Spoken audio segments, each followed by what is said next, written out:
നമസ്കാരം. പ്രഭാത വാർത്തയിലേക്ക് എല്ലാ പ്രേക്ഷകർക്കും സ്വാഗതം. ഇന്ന് മെയ് 22 ബുധൻ, ഇടവം 8. സംസ്ഥാനത്ത് അതിതീവ്ര മഴ തുടരുകയാണ്. പത്തനംതിട്ട, ഇടുക്കി ജില്ലകളിൽ ഇന്ന് റെഡ് അലർട്ട് പ്രഖ്യാപിച്ചിട്ടുണ്ട്. പെരിയാറ്റിലെ മീനുകളുടെ കൂട്ടക്കുരുതിയിൽ ഇന്ന് സമഗ്ര അന്വേഷണമുണ്ടാകും. വിഷജലം പുഴയിലേക്ക് ഒഴുക്കിയ കമ്പനിയെ കണ്ടെത്താനുള്ള ശ്രമങ്ങൾ തുടരുന്നു. സംസ്ഥാനത്തെ മെഡിക്കൽ കോളേജുകളിലെ ചികിത്സാ പിഴവ് പരാതികളിൽ ആരോഗ്യമന്ത്രി വിളിച്ച യോഗം ഇന്ന് ചേരും. നഴ്സിംഗ് പ്രവേശന പ്രതിസന്ധിയും ചർച്ചയാകും. മഞ്ഞപ്പിത്ത വ്യാപനം സ്ഥിരീകരിച്ച എറണാകുളം വേങ്ങൂരിൽ അതീവ ജാഗ്രത തുടരുകയാണ്. ഇതുൾപ്പെടെയുള്ള ഇന്നത്തെ പ്രധാന വാർത്തകൾ സമഗ്രമായി തന്നെ പരിശോധിക്കാം. ആദ്യം പ്രധാന തലക്കെട്ടുകളിലേക്ക്.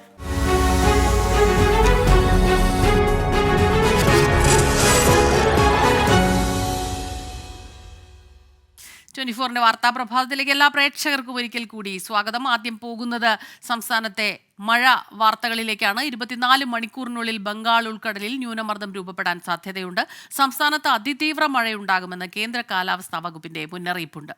ഇന്ന് മുഴുവൻ ജില്ലകളിലും മഴ മുന്നറിയിപ്പുണ്ട്. പത്തനംതിട്ട, ഇടുക്കി ജില്ലകളിൽ റെഡ് അലർട്ട് പ്രഖ്യാപിച്ചു. ഹരികൃഷ്ണൻ ചേരുന്നുണ്ട് തിരുവനന്തപുരത്ത് നിന്ന് വിവരങ്ങളുമായി. Harikrishnan, good morning. എല്ലാ ജില്ലകളിലും അത്യാവശ്യം മഴ പെയ്യുന്നുണ്ടെന്നാണ് മനസ്സിലാക്കുന്നത്. എറണാകുളം ജില്ലയിലൊക്കെ വലിയ മഴയാണ്.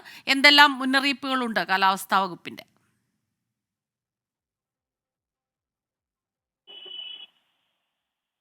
സ്മിത, ഈ അടുത്ത 24 മണിക്കൂറിനുള്ളിൽ ബംഗാൾ ഉൾക്കടലിൽ ന്യൂനമർദ്ദം രൂപപ്പെടാൻ സാധ്യതയുണ്ട് എന്നുള്ളതാണ് കേന്ദ്ര കാലാവസ്ഥാ വകുപ്പിന്റെ ഒരു മുന്നറിയിപ്പ് എന്ന് പറയുന്നത്. ഇന്ന് എല്ലാ ജില്ലകളിലും ഈ മഴ മുന്നറിയിപ്പ് നൽകിയിട്ടുണ്ട്. അത് മാത്രമല്ല, 2 ജില്ലകളിൽ റെഡ് അലർട്ട് പ്രഖ്യാപിച്ചിട്ടുണ്ട്. ഇടുക്കി, പത്തനംതിട്ട ജില്ലകളിലാണ് ഈ റെഡ് അലർട്ട് പ്രഖ്യാപിച്ചിട്ടുള്ളത് എന്നുള്ളതാണ് ഏറ്റവും പ്രധാനപ്പെട്ട കാര്യം. അതായത് ഇന്ന് എല്ലാ ജില്ലകളിലും തന്നെ ഈ മഴ കനക്കും എന്നൊരു മുന്നറിയിപ്പാണ് കേന്ദ്ര കാലാവസ്ഥാ വകുപ്പ് ഇത്തരത്തിൽ തരുന്നത്. മാത്രമല്ല, ഈ മലയോര മേഖലകളിലടക്കം മേഖലകളിലും നഗരമേഖലകളിലും അടക്കം മഴ കനക്കുമെന്നൊരു മുന്നറിയിപ്പ് കൂടി തരുന്നുണ്ട്. അത് മാത്രവുമല്ല, ഈ തെക്കൻ കേരള തീരത്ത് നിന്നും ഈ തരത്തിൽ മത്സ്യബന്ധനത്തിന് പോകുന്നതിനുള്ള തടസ്സം അതുപോലെ നിലനിൽക്കുന്നുണ്ട്. മത്സ്യബന്ധനത്തിന് പോകുന്നതിനുള്ള തടസ്സം അതുപോലെ നിലനിൽക്കുന്നുണ്ട്. കേന്ദ്ര കാലാവസ്ഥാ വകുപ്പ് പറയുന്നത് ഈ ഉയർന്ന തിരമാലയ്ക്ക് കടലാക്രമണത്തിന് സാധ്യതയുള്ളതിനാൽ അത്തരത്തിൽ മത്സ്യബന്ധനത്തിന് പോകാൻ വിലക്ക് ഉണ്ട് എന്നുള്ള ഒരു തരത്തിലുള്ള കാര്യങ്ങളൊക്കെയാണ്, അത്തരത്തിലുള്ള മുന്നറിയിപ്പാണ് നൽകിയിട്ടുള്ളത്. അത് മാത്രവുമല്ല, ഈ കൊല്ലം, ആലപ്പുഴ, കോട്ടയം, എറണാകുളം, തൃശൂർ, പാലക്കാട്, മലപ്പുറം ജില്ലകളിൽ ഓറഞ്ച് അലർട്ട് ഇന്ന് പ്രഖ്യാപിച്ചിട്ടുണ്ട്. അതേപോലെ തന്നെ കോഴിക്കോട്, വയനാട്, കണ്ണൂർ, കാസർഗോഡ് ജില്ലകളിൽ യെല്ലോ അലർട്ടും പ്രഖ്യാപിച്ചിട്ടുണ്ട്. ഈ അതിശക്തമായ മഴ 2 ദിവസം കൂടി തുടരും എന്നുള്ളതാണ് കേന്ദ്ര കാലാവസ്ഥാ വകുപ്പിന്റെ ഒരു മുന്നറിയിപ്പ് എന്ന് പറയുന്നത്.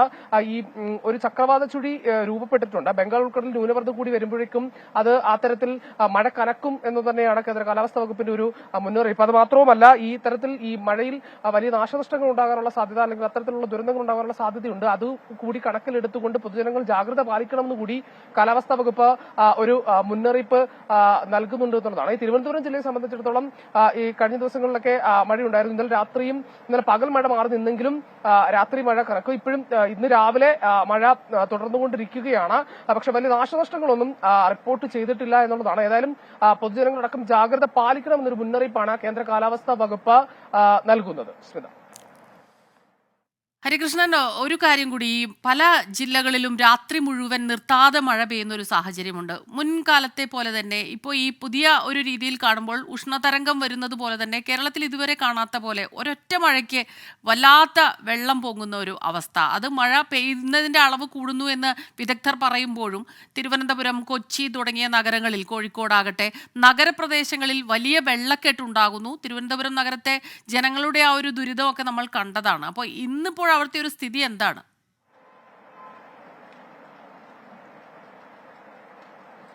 ഈ തിരുവനന്തപുരം ജില്ലയെ സംബന്ധിച്ചിടത്തോളം ഏറ്റവും വിമർശനം ഉയരുന്നത് ഈ കോർപ്പറേഷനെതിരെ തന്നെയാണ്. അതായത് ഈ വെള്ളക്കെട്ട്, അത് ഈ ചെറിയ മഴയിലും വെള്ളക്കെട്ട് ഉണ്ടാകുന്നു എന്നുള്ളതാണ്. പക്ഷേ ഈ പറയുന്ന പോലെ കഴിഞ്ഞ വർഷങ്ങളിലൊക്കെ കണ്ട പോലെ രീതിയിലുള്ള ഒരു വെള്ളക്കെട്ടില്ല, എങ്കിലും ഈ ചെറിയ മഴയിൽ വെള്ളക്കെട്ട് ഉണ്ടാകുന്നുണ്ട്. പ്രത്യേകിച്ച് ഈ ചാല, അതേപോലെ തന്നെ ഈ നഗരത്തിന്റെ പല പ്രദേശങ്ങളിൽ, തമ്പാനൂർ, കിഴക്കേക്കോട്ട ഭാഗങ്ങളിലൊക്കെ ഇത്തരത്തിൽ മഴ പെയ്യുമ്പോൾ വെള്ളം പോകുന്നൊരു സ്ഥിതിയുണ്ട്. അതിന് ഏറ്റവും പ്രധാനപ്പെട്ട ഒരു വിമർശനം ഉയരുന്നത് ഈ പാർവതി പുത്തനാർ, അത് ഈ നഗരത്തിന്റെ ഏറ്റവും പ്രധാനപ്പെട്ട ഒരു കൈവഴിയാണ്. അതായത് നിരവധി തോടുകൾ, അതിന്റെ ചാലുകൾ എത്തിച്ചേർന്ന ഈ തെക്കങ്കര കനാൽ എന്ന് പറയുന്ന ഒരു കനാലുണ്ട്. അതിലേക്ക് വെള്ളം എത്തിച്ചേർന്ന്, ഒഴുകിച്ചേർന്ന് അതിനുശേഷം ഈ പാർവതി പുത്തനാറിലേക്ക് ഒഴുക്കി വിടുകയാണ് ചെയ്യുന്നത്. ഈ കഴിഞ്ഞ ദിവസം വന്ന ഒരു റിപ്പോർട്ടിന്റെ അടിസ്ഥാനത്തിൽ നമുക്ക് മനസ്സിലാക്കുന്ന ഒരു കാര്യം എന്ന് പറയുന്നത് ഈ പാർവതിപുത്തനാർ അടക്കമുള്ള ഈ കൈവഴികൾ അത് മാലിന്യം കൊണ്ട് നിറഞ്ഞിരിക്കുകയാണ്, നീക്കം ചെയ്തിട്ടില്ല. ഈ മഴക്കാലപൂർവ്വ ശുചീകരണത്തിലടക്കം താളം തെറ്റുന്ന ഒരു അവസ്ഥ ഈ തിരുവനന്തപുരം നഗരത്തിലുണ്ട്. അതിൽ പ്രതിസ്ഥാനത്ത് നിൽക്കുന്നത് കോർപ്പറേഷൻ തന്നെയാണ് എന്നുള്ളതാണ്. ഇപ്പോഴും അത്തരത്തിൽ ചില ഇടങ്ങളിലൊക്കെ വെള്ളക്കെട്ട് രൂപപ്പെടുന്നുണ്ട് എന്നുള്ളതാണ്. അതുപോലെ തന്നെ ഈ അശാസ്ത്രീയ നിർമ്മാണവും ഇതിന്റെ ഭാഗമായിട്ടുണ്ട് എന്നുള്ളതാണ്. പക്ഷേ ഈ തിരുവനന്തപുരം നഗരത്തെ സംബന്ധിച്ചിടത്തോളം കഴിഞ്ഞ 2 ദിവസങ്ങളിൽ മഴ പെയ്തെങ്കിലും അത്തരത്തിൽ വലിയ നാശനഷ്ടങ്ങളൊന്നും സംഭവിച്ചിട്ടില്ല. ഈ പേപ്പാറ അണക്കെട്ടിന്റെ അവിടെയൊക്കെ വൃഷ്ടി പ്രദേശത്തൊക്കെ മഴ തീരെ ലഭിച്ചിട്ടില്ല എന്ന് തന്നെ വേണം പറയാൻ. പക്ഷേ ചിലയിടങ്ങളിൽ മലയോര മേഖലകളിൽ അടക്കം ചിലയിടങ്ങളിൽ ചില നാശനഷ്ടങ്ങൾ റിപ്പോർട്ട് ചെയ്തിട്ടുണ്ട് എന്നുള്ളതാണ്. അതായത് ഇന്ന് മുഴുവൻ ജില്ലകളിലും മഴ മുന്നറിയിപ്പുണ്ട്. പത്തനംതിട്ട, ഇടുക്കി ജില്ലകളിലാണ് റെഡ് അലർട്ട് പ്രഖ്യാപിച്ചിട്ടുള്ളത്. ഹരികൃഷ്ണനാണ് തിരുവനന്തപുരത്ത് നിന്ന് കാലാവസ്ഥാ വിവരങ്ങളുമായി. നമുക്കൊപ്പം ചേർന്നത്. തമിഴ്നാട്ടിൽ ഒറ്റപ്പെട്ട മഴയ്ക്ക് സാധ്യതയുണ്ടെന്ന് കാലാവസ്ഥാ നിരീക്ഷണ കേന്ദ്രം. തേനി, തെങ്കാശി, തിരുനെൽവേലി, കന്യാകുമാരി ജില്ലകളിൽ ഇന്ന് ഓറഞ്ച് അലർട്ട് പ്രഖ്യാപിച്ചു. 7 ജില്ലകളിൽ യെല്ലോ അലർട്ട്. നാളെ 4 ജില്ലകളിൽ ഓറഞ്ച് അലർട്ടും 6 ജില്ലകളിൽ യെല്ലോ അലർട്ടും പ്രഖ്യാപിച്ചു. കനത്ത മഴയിൽ ഇതുവരെ 11 പേർ മരിച്ചു. കടലൂരിൽ ഇടിമിന്നലേറ്റ് ഒരാളും തെങ്കാശിയിൽ മലവെള്ളപ്പാച്ചിലിൽ ഒരാളും മറ്റ് ജില്ലകളിലായി 9 മരണവും സ്ഥിരീകരിച്ചു. സാധാരണ വേനൽ മഴയിൽ നിന്ന് 7% കുറവ് മഴയാണ് രേഖപ്പെടുത്തിയത്. മെഡിക്കൽ കോളേജ് ആശുപത്രികളിൽ ചികിത്സാ പിഴവെന്ന് തുടർച്ചയായി പരാതി ഉയരുന്ന സാഹചര്യത്തിൽ ആരോഗ്യമന്ത്രി വിളിച്ച ഉന്നതതല യോഗം ഇന്ന്. ആരോഗ്യവകുപ്പ് സെക്രട്ടറി, മെഡിക്കൽ വിദ്യാഭ്യാസ ഡയറക്ടർ, കോഴിക്കോട്, ആലപ്പുഴ മെഡിക്കൽ കോളേജുകളിലെ പ്രിൻസിപ്പൽമാർ, വൈസ് പ്രിൻസിപ്പൽമാർ, സൂപ്രണ്ട് തുടങ്ങിയവർ യോഗത്തിൽ പങ്കെടുക്കും. ഉച്ചയ്ക്ക് 12 മണിക്ക് മന്ത്രി വീണ ജോർജിന്റെ ഓഫീസിലാണ് യോഗം. സംസ്ഥാനത്ത് സർക്കാർ സ്വകാര്യ കോളേജുകളിലെ നഴ്സിംഗ് പ്രവേശന പ്രതിസന്ധി പരിഹരിക്കാൻ ആരോഗ്യമന്ത്രി വിളിച്ച യോഗം ഇന്ന്. 2017 മുതലുള്ള ഓരോ അപേക്ഷയ്ക്കും 18% GST നൽകണമെന്ന ഉത്തരവ് പിൻവലിക്കണമെന്ന നിലപാടിലാണ് മാനേജ്മെന്റ് അസോസിയേഷൻ. ഏകജാലക സംവിധാനം ഒഴിവാക്കി സ്വന്തം നിലയ്ക്ക് പ്രവേശന നടപടിയുമായി കോളേജുകൾ മുന്നോട്ടു പോയാൽ 10,000-കണക്കിന് വിദ്യാർത്ഥികൾ പ്രതിസന്ധിയിലാകും. അപേക്ഷാ ഫീസിന് GST ആവശ്യപ്പെട്ടതാണ് ഏകജാലക പ്രവേശനത്തിൽ നിന്നും പിന്മാറാൻ അസോസിയേഷനുകളെ പ്രേരിപ്പിച്ചത്. ഇതേ തുടർന്ന് ഓരോ വിദ്യാർത്ഥിയും ഓരോ കോളേജിനും 1000 രൂപ വീതം അപേക്ഷാ ഫീസ് നൽകേണ്ടി വരും. അതായത് 82 കോളേജുകളിലേക്ക് അപേക്ഷിക്കണമെങ്കിൽ 84,000 രൂപ നൽകണം. സംസ്ഥാനത്തെ 9,355 നഴ്സിംഗ് സീറ്റുകളിൽ 7,105 എണ്ണവും സ്വകാര്യ മേഖലയിലാണ്. 119 സ്വകാര്യ കോളേജുകളിൽ 84 കോളേജുകൾ 2 മാനേജ്മെന്റ് അസോസിയേഷനുകൾക്ക് കീഴിലും. ഒരു വിദ്യാർത്ഥി 2 അപേക്ഷകൾക്കായി 2,000 രൂപ നൽകിയാൽ 84 കോളേജുകളിൽ പ്രവേശനത്തിന് പരിഗണിക്കുമായിരുന്നു. ആ സൗകര്യമാണ് ഇത്തവണ ഇല്ലാതായത്. അഡ്മിഷന് GST ഏർപ്പെടുത്തിക്കൊണ്ട് ഓർഡറായി. ഒരുമിച്ച് അഡ്മിഷൻ നടത്തുകയാണെങ്കിൽ GST കൊടുക്കണം. ഇൻഡിവിജ്വൽ കോളേജുകൾ നടത്തുകയാണെങ്കിൽ GST കൊടുക്കണ്ട. ഓരോ കുട്ടിയും ഓരോ കോളേജിലും പ്രത്യേകം ആപ്ലിക്കേഷൻ കൊടുക്കണം, 1000 രൂപ വീതം. അതൊരു സാമൂഹ്യ അനീതിയാണ് എന്നാണ് ഞങ്ങളുടെ പക്ഷം. ഗവൺമെൻറ് അതിൽ നിന്ന് പിന്നോട്ട് പോകുന്നില്ല. 2017 മുതലുള്ള ഓരോ അപേക്ഷയ്ക്കും 18% GST നൽകണമെന്ന നിർദ്ദേശം ഒഴിവാക്കി ഈ വർഷം മുതൽ GST ഏർപ്പെടുത്തിയാൽ മാനേജ്മെന്റുകൾ സർക്കാരിന് വഴങ്ങും. സ്വകാര്യ നഴ്സിംഗ് കോളേജുകൾക്ക് കേരള നഴ്സിംഗ് കൗൺസിലിന്റെയും ആരോഗ്യ സർവകലാശാലയുടെയും അഫിലിയേഷൻ നൽകുന്നത് സംബന്ധിച്ചും തീരുമാനം നീളുകയാണ്. MG പ്രതീഷ്, 24, തിരുവനന്തപുരം. മറ്റൊരു പ്രധാന വാർത്തയിലേക്കാണ് ഇനി പോകുന്നത്. പെരിയാറിൽ മീനുകൾ ചത്തുപൊങ്ങിയതിൽ എറണാകുളം ജില്ലാ കളക്ടർ പ്രഖ്യാപിച്ച അന്വേഷണം ഇന്ന് ആരംഭിക്കും. ഒരാഴ്ചയ്ക്കുള്ളിൽ റിപ്പോർട്ട് നൽകാനാണ് കളക്ടറുടെ നിർദ്ദേശം. അന്വേഷണ സംഘം പ്രശ്നബാധിത മേഖലകളിൽ നേരിട്ടെത്തി പരിശോധന നടത്തും. പാതാളം റെഗുലേറ്റർ കം ബ്രിഡ്ജ് മുതൽ 10 കിലോമീറ്റർ ദൂരത്തിലാണ് മീനുകൾ ചത്തുപൊങ്ങിയത്. ഇടയാർ വ്യവസായ മേഖലയിലെ ഫാക്ടറികളിൽ നിന്ന് പുറന്തള്ളിയ വിഷജലമാണ് പ്രശ്നത്തിന് കാരണമെന്നാണ് പ്രാഥമിക നിഗമനം. വിഷജലം തള്ളിയ കമ്പനിയെ ഇതുവരെ കണ്ടെത്താൻ കഴിഞ്ഞിട്ടില്ല. ലക്ഷങ്ങളുടെ നാശനഷ്ടമാണ് മത്സ്യകർഷകർക്കുണ്ടായത്. തുടർ നടപടികൾ ആലോചിക്കാൻ വരാപ്പുഴ പഞ്ചായത്തിൽ ഇന്ന് അടിയന്തര യോഗം ചേരും. ജനപ്രതിനിധികൾക്ക് പുറമെ മത്സ്യകർഷകരും വിവിധ സംഘടനാ പ്രതിനിധികളും പങ്കെടുക്കും. ചത്തുപൊങ്ങിയ മീനുകൾ വിൽപ്പനയ്ക്കെത്തിയെന്ന വിവരത്തിന്റെ അടിസ്ഥാനത്തിൽ പഞ്ചായത്ത് അധികൃതർ ജനങ്ങൾക്ക് ജാഗ്രതാ നിർദ്ദേശം നൽകിയിട്ടുണ്ട്. എറണാകുളം വേങ്ങൂർ പഞ്ചായത്തിൽ ഒരു മാസത്തിനിടെ മഞ്ഞപ്പിത്തം സ്ഥിരീകരിച്ചത് 229 പേർക്ക്. 3 പേരുടെ നില ഗുരുതരമാണ്. രോഗബാധിതരുടെ ചികിത്സയ്ക്കായി പഞ്ചായത്ത് ആദ്യഘട്ടത്തിൽ സമാഹരിച്ച തുക കൈമാറി. അഞ്ജന, ശ്രീകാന്ത് എന്നിവർക്കാണ് 75,000 രൂപ വീതം നൽകിയത്. എറണാകുളം ജില്ലയിൽ ഈ വർഷം 579 പേർക്ക് മഞ്ഞപ്പിത്തം ബാധിച്ചു. 6 പേർക്ക് ജീവൻ നഷ്ടമായി. മറ്റൊരു പ്രധാനപ്പെട്ട വാർത്ത, ആളുകളെ ഇറാനിലെത്തിച്ച് അവയവ വ്യാപാരം നടത്തിയ കേസിൽ പ്രതി സാബിത്തിനായി പോലീസ് കസ്റ്റഡി അപേക്ഷ നൽകി. 10 ദിവസത്തേക്ക് പ്രതിയെ കസ്റ്റഡിയിൽ വേണമെന്നാണ് ആവശ്യം. അങ്കമാലി ജുഡീഷ്യൽ മജിസ്ട്രേറ്റ് കോടതിയിലാണ് അപേക്ഷ നൽകിയത്. അവയവക്കടത്തിനിരയായ പാലക്കാട് സ്വദേശി ഷമീറിനായുള്ള അന്വേഷണവും പോലീസ് ഊർജിതമാക്കി. കണ്ണൂർ പാനൂരിൽ ബോംബ് നിർമ്മാണത്തിനിടെ കൊല്ലപ്പെട്ടവർക്ക് CPIM നിർമ്മിച്ച രക്തസാക്ഷി സ്മാരകത്തിന്റെ ഉദ്ഘാടനം ഇന്ന്. Chettakandi തെക്കുമുറിയിലാണ് CPIM Thrippangottur local committee രക്തസാക്ഷി സ്മാരകം നിർമ്മിച്ചത്. CPIM സംസ്ഥാന സെക്രട്ടറി MV ഗോവിന്ദനെയാണ് ഉദ്ഘാടകനായി നിശ്ചയിച്ചിട്ടുള്ളത്. കണ്ണൂർ ജില്ലാ സെക്രട്ടറി MV ജയരാജൻ, സംസ്ഥാന സമിതി അംഗം P ജയരാജൻ തുടങ്ങിയവരും പരിപാടിയിൽ പങ്കെടുക്കുമെന്നാണ് പ്രാദേശിക നേതൃത്വം വ്യക്തമാക്കുന്നത്. ഷൈജു, സുബീഷ് എന്നിവരുടേത് RSSനെ പ്രതിരോധിക്കുന്നതിനിടെയുള്ള രക്തസാക്ഷിത്വം എന്നാണ് CPIMന്റെ വാദം. ലോക്സഭാ തെരഞ്ഞെടുപ്പ് വാർത്തകളിലേക്കാണ് ഇനി. ICL FinCorp 24 ഇലക്ഷൻ സമർപ്പിക്കുന്നത് ICL FinCorp, the intelligent choice.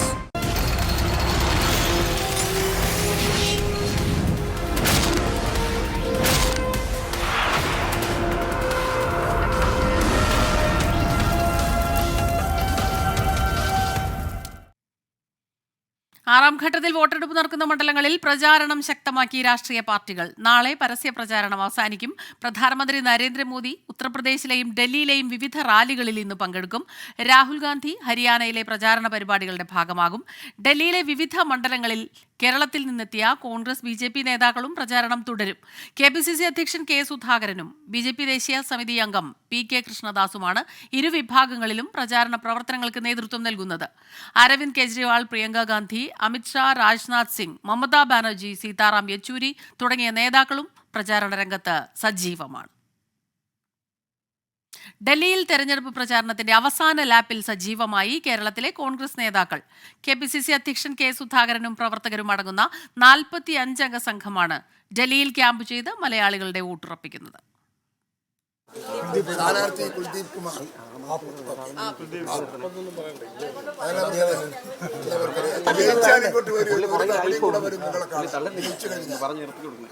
അന്ന് നമുക്ക് കയറാൻ പറ്റുന്ന മേലെ കയറാൻ.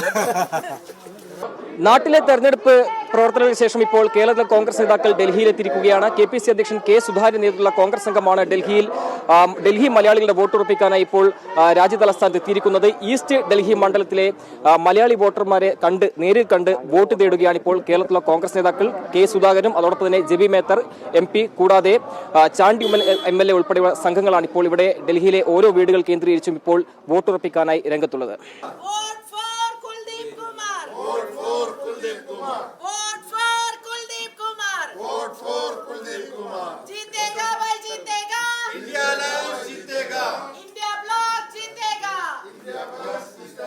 കനത്ത ചൂട് കാരണം പകൽ പ്രചരണ പരിപാടികൾ ഒഴിവാക്കി മുൻകൂട്ടി നിശ്ചയിച്ച കൂടിക്കാഴ്ചകൾ മാത്രം. വൈകിട്ടോടെ വീടാനന്തരം കയറിയുള്ള വോട്ടഭ്യർത്ഥന. മലയാളികളുടെ പ്രതികരണങ്ങളിൽ വിശ്വാസമുണ്ടെന്ന് K സുധാകരൻ 24നോട്. നല്ല പ്രതികരണമാണ്. ഞങ്ങൾക്ക് നേരത്തെ അറിയാം ഉത്തരേന്ത്യയിലൊക്കെ സമൂലമായ ഒരു മാറ്റത്തിന് വിധേയമായി കണ്ടിരിക്കുകയാണ് എന്ന് ഞങ്ങളൊക്കെ മനസ്സിലാക്കിയിട്ടുണ്ട്. നാട്ടിലേക്ക് പോകുമ്പോൾ 7 അടിച്ചിട്ട് പോകും ഡൽഹിയിൽ. ഉറപ്പ്. കോൺഗ്രസ് അഴിമതിക്കാരെ കൂട്ടുപിടിച്ചു എന്ന BJP വിമർശനങ്ങളോട് മറുപടി ഇങ്ങനെ. ചൂല് ഒരു അപകടമില്ല. ഞാൻ എന്തായാലും ഇത് വൃത്തിയാക്കുന്ന ഒരു സാധനമല്ലേ. അത് പ്രദേശം സ്ഥലങ്ങൾ വൃത്തികേട് മാറ്റി വൃത്തിയാക്കുന്ന ഒരു സാധനമാണ്. അതിന് അങ്ങനെ നികൃഷ്ടത കൽപ്പിക്കേണ്ട കാര്യമുണ്ടോ? ഇല്ല, അതിന് പവിത്രത കൊടുക്കാം. നമ്മൾ 10 ആൾ പറഞ്ഞാൽ പവിത്രതയായി. സോണിയാഗാന്ധി സിന്ദാബാദ്, രാഹുൽ ഗാന്ധി സിന്ദാബാദ്, K സുധാകരൻ സിന്ദാബാദ്, സോണിയാഗാന്ധി സിന്ദാബാദ്, സോണിയാഗാന്ധി സിന്ദാബാദ്. 3 ദിവസം മാത്രം ശേഷിക്കുന്ന ഡൽഹിയിലെ വോട്ടെടുപ്പിൽ മലയാളി മേഖലകൾ RK പുരം അടക്കമുള്ള മലയാളി മേഖലകളിൽ എത്തിക്കൊണ്ട് പരമാവധി മലയാളികളുടെ വോട്ട് ഉറപ്പിക്കുകയാണ് KPCC അധ്യക്ഷൻ K സുധാകരന്റെ നേതൃത്വ സംഘത്തിന്റെ ശ്രമം. ഡൽഹിയിലെ മയൂർ വിഹാറിൽ നിന്ന് മോഹൻകുമാറിനൊപ്പം നിതിൻ അംബുജൻ, 24. ഉത്തരേന്ത്യയിൽ കടുത്ത ചൂട് തുടരുന്നു. ഉത്തർപ്രദേശിലെ ആഗ്രയിൽ താപനില 46.9 ഡിഗ്രി സെൽഷ്യസും മധ്യപ്രദേശിലെ ഗ്വാളിയോറിൽ 44.9 ഡിഗ്രി സെൽഷ്യസും രേഖപ്പെടുത്തി. ഡൽഹിയിൽ പലയിടങ്ങളിലും 45 ഡിഗ്രി സെൽഷ്യസിന് മുകളിലാണ് താപനില. ഡൽഹിയിൽ മണിക്കൂറുകളോളം വൈദ്യുതി തടസ്സപ്പെട്ടത് പ്രതിഷേധത്തിനിടയാക്കി. തെരഞ്ഞെടുപ്പ് പ്രചാരണങ്ങളെയും കടുത്ത ചൂട് ബാധിക്കുന്നുണ്ട്. ഡൽഹിക്ക് പുറമെ പഞ്ചാബ്, ഹരിയാന, രാജസ്ഥാൻ സംസ്ഥാനങ്ങളിലും റെഡ് അലർട്ട് പ്രഖ്യാപിച്ചു. ഉത്തർപ്രദേശിലും ബീഹാറിലും ഓറഞ്ച് അലർട്ടാണ്. അടുത്ത 4 ദിവസം കൂടി ഉത്തരേന്ത്യൻ സംസ്ഥാനങ്ങളിൽ ഉഷ്ണതരംഗം ശക്തമാകുമെന്നാണ് കാലാവസ്ഥാ നിരീക്ഷണ കേന്ദ്രം നൽകുന്ന മുന്നറിയിപ്പ്. കാസർഗോഡ് പടന്നക്കാട് 10 വയസ്സുകാരിയെ തട്ടിക്കൊണ്ടുപോയി പീഡിപ്പിച്ച കേസിൽ ഒരാഴ്ച പിന്നിടുമ്പോഴും പ്രതിയെ പിടികൂടാൻ കഴിയാതെ പോലീസ്. കുടക് സ്വദേശി PA സലീമാണ് പ്രതിയെന്ന് തിരിച്ചറിഞ്ഞിട്ടും അന്വേഷണ സംഘത്തിന് ഇയാളെ കസ്റ്റഡിയിലെടുക്കാൻ കഴിഞ്ഞിട്ടില്ല. കാഞ്ഞങ്ങാട് DYSP VV ലതീഷിന്റെ നേതൃത്വത്തിലുള്ള പ്രത്യേക സംഘം 5 അംഗ ഗ്രൂപ്പുകളായി തിരിഞ്ഞാണ് അന്വേഷണം നടത്തുന്നത്. കർണാടകയിലെ മംഗളൂരു, സുള്യ, ബംഗളൂരു, മൈസൂരു, മടിക്കേരി എന്നിവിടങ്ങളിലും തെരച്ചിൽ തുടരുന്നു. മഹാരാഷ്ട്രയിലെ നാഗ്പൂരിലേക്കും അന്വേഷണം വ്യാപിപ്പിച്ചിട്ടുണ്ട്. ഇയാൾ മൊബൈൽ ഫോൺ ഉപയോഗിക്കാത്തതും ഒരിടത്ത് സ്ഥിരമായി നിൽക്കാത്തതും അന്വേഷണ സംഘത്തിന് തലവേദന സൃഷ്ടിക്കുന്നുണ്ട്. മറ്റൊരു പ്രധാനപ്പെട്ട വാർത്തയിലേക്ക്. കിഫ്ബി മസാല ബോണ്ട് കേസിൽ EDയുടെ പുതിയ സമൻസ് ചോദ്യം ചെയ്ത് മുൻ ധനമന്ത്രി ഡോക്ടർ TM തോമസ് ഐസക് നൽകിയ ഉപഹർജി ഹൈക്കോടതി ഇന്ന് വീണ്ടും പരിഗണിക്കും. പുതിയ സമൻസിൽ തോമസ് ഐസക്കിനെതിരെ കടുത്ത നടപടികൾ പാടില്ലെന്നും തൽസ്ഥിതി തുടരണമെന്നും ഹൈക്കോടതി ഇടക്കാല ഉത്തരവ് നൽകിയിരുന്നു. ഹർജിയിൽ വിശദമായ വാദം ഇന്ന് കേൾക്കും. മസാല ബോണ്ട് ഇടപാടിൽ ഫെമ നിയമലംഘനം ചൂണ്ടിക്കാട്ടിയാണ് ഡോക്ടർ തോമസ് ഐസക്കിനെ ED ചോദ്യം ചെയ്യാനൊരുങ്ങുന്നത്. 7ാം തവണയാണ് ഹാജരാകാൻ നോട്ടീസ് നൽകിയത്. ആദ്യ സമൻസ് ചോദ്യം ചെയ്തുള്ള ഹർജി കോടതിയുടെ പരിഗണനയിലിരിക്കെ വീണ്ടും സമൻസ് അയച്ചത് കോടതിയോടുള്ള അനാദരവാണെന്നാണ് തോമസ് ഐസക്കിന്റെ വാദം. പ്രഭാത വാർത്തയിലേക്ക് എല്ലാ പ്രേക്ഷകർക്കും ഒരിക്കൽ കൂടി സ്വാഗതം. ഹെലികോപ്റ്റർ അപകടത്തിൽ കൊല്ലപ്പെട്ട ഇറാൻ പ്രസിഡന്റ് ഇബ്രാഹിം റൈസിയുടെ സംസ്കാര ചടങ്ങുകൾ ഇന്ന് ഇറാന്റെ തലസ്ഥാനമായ ടെഹ്റാനിൽ നടക്കും. ഉപരാഷ്ട്രപതി ജഗ്ദീപ് ധൻകർ ചടങ്ങിൽ പങ്കെടുക്കും.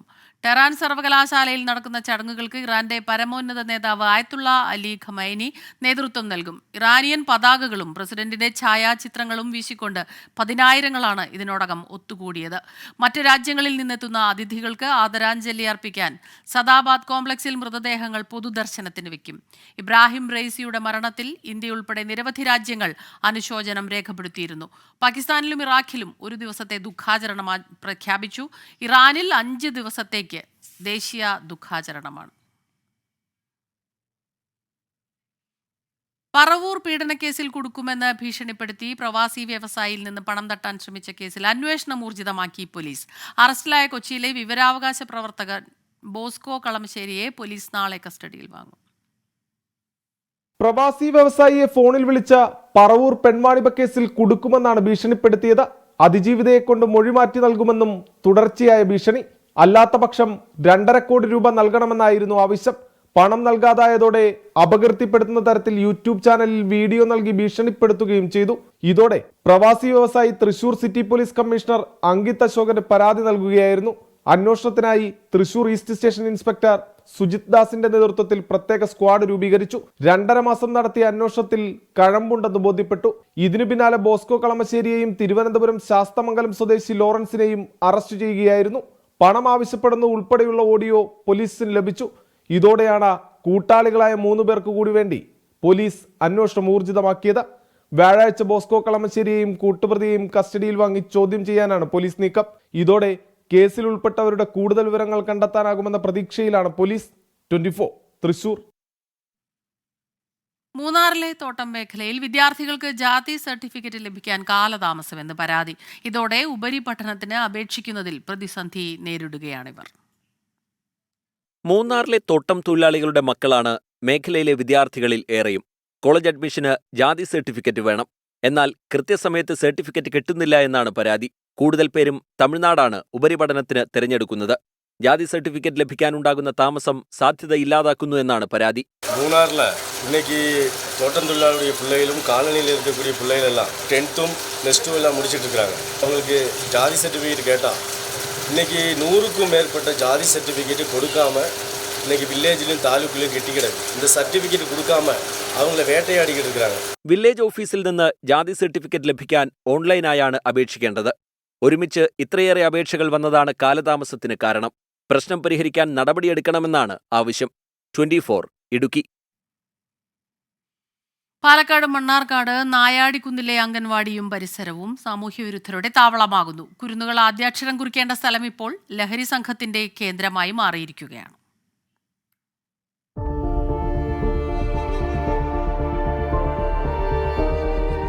ഉപേക്ഷിച്ച മദ്യക്കുപ്പികൾ, ലഹരി വസ്തുക്കളുടെ അവശിഷ്ടങ്ങൾ, ഇതൊക്കെയാണ് ഇപ്പോൾ നായാടിക്കുന്നിലെ അംഗൻവാടി കോമ്പൗണ്ടിലേക്ക് കയറിയാൽ കാണാനാകുക.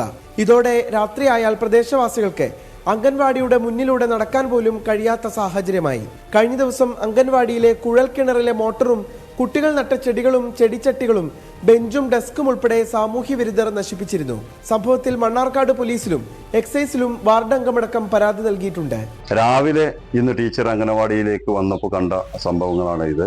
ഇതിന് കർശനമായ നടപടി സ്വീകരിച്ചുകൊണ്ട് മുന്നോട്ട് പോകണമെന്നാണ് ഒരു വാർഡ് കൗൺസിലർ എന്നുള്ള നിലക്ക് ആവശ്യപ്പെടുന്നത്. ഈ മണ്ണാർക്കാട് നഗരസഭയുടെ സെക്രട്ടറിക്ക് നമ്മൾ പരാതി കൊടുത്തിട്ടുണ്ട്, പോലീസുമായി നമ്മൾ പരാതി കൊടുത്തിട്ടുണ്ട്, എക്സൈസിന് നമ്മൾ പരാതി ഇന്ന് കൊടുക്കും.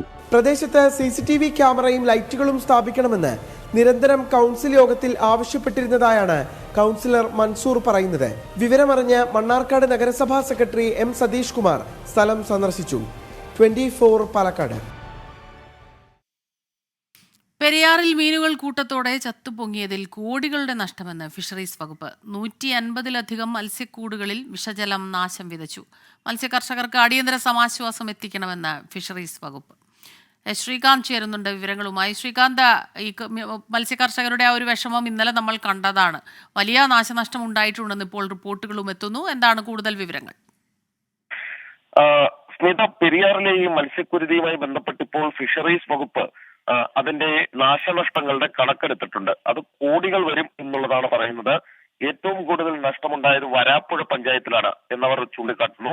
കടമക്കുടി, ചേരാനെല്ലൂർ പഞ്ചായത്തുകളിലും വ്യാപക നാശം സംഭവിച്ചു എന്ന് ചൂണ്ടിക്കാട്ടുന്നുണ്ട്.